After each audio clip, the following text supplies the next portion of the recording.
Hey, Greg Provence here, and today we are talking about step 4 in the profitability roadmap, optimize your labor. Now, labor is the biggest controllable in our restaurant, and it certainly contributes the most, I believe, to our prime costs, and it's something that needs to be paid attention to on a daily, if not moment-to-moment basis.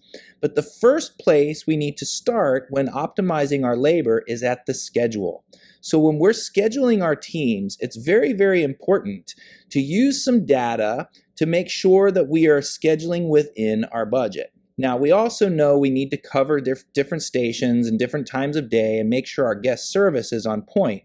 So we always want to make sure that is taken into consideration. But at the same time, when we're creating our schedules, if we put in our projected sales and we know what our labor percentage should be, or at least the goal that we're scheduling to, then we can kind of do a little calculation to make sure that from a numbers standpoint, a dollars and hours standpoint, we're not over scheduling. And once we start to get an understanding of being able to schedule to our optimal labor goal, then we can start tweaking the schedule a little bit, pushing an in time out a little bit, or having somebody come in a little bit later or leave a little earlier, just kind of nipping and tucking the situation. And those little adjustments make huge differences when it comes to our margins. So the first thing we really want to do is pay attention to how we're scheduling and schedule to a budget. The other thing that really can contribute to our labor, especially more and more nowadays, is cross-training.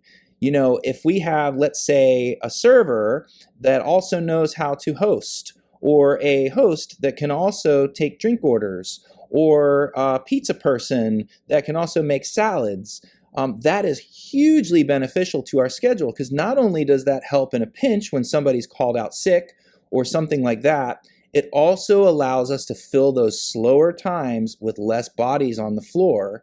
And it also, at the same time, helps people learn new skill sets at the same time, which keeps them engaged and creates great culture. So a lot of reasons to cross-train every position whenever possible. And then lastly, speaking of culture, creating a really great positive culture is something that can really, really, really help with our labor management, because turnover is costly. And the more people we have quitting all the time and we have to rehire and train, that takes money, time, and energy when we can be focusing on more revenue generating activities. So these are the things to focus on when it comes to optimizing your labor. As always, if you need any assistance with this, shoot me a note, send me an email, or click on the link to schedule a strategy session with me, and we can go over this together one-on-one. Hope you guys have a great day, and we will see you tomorrow for step 5.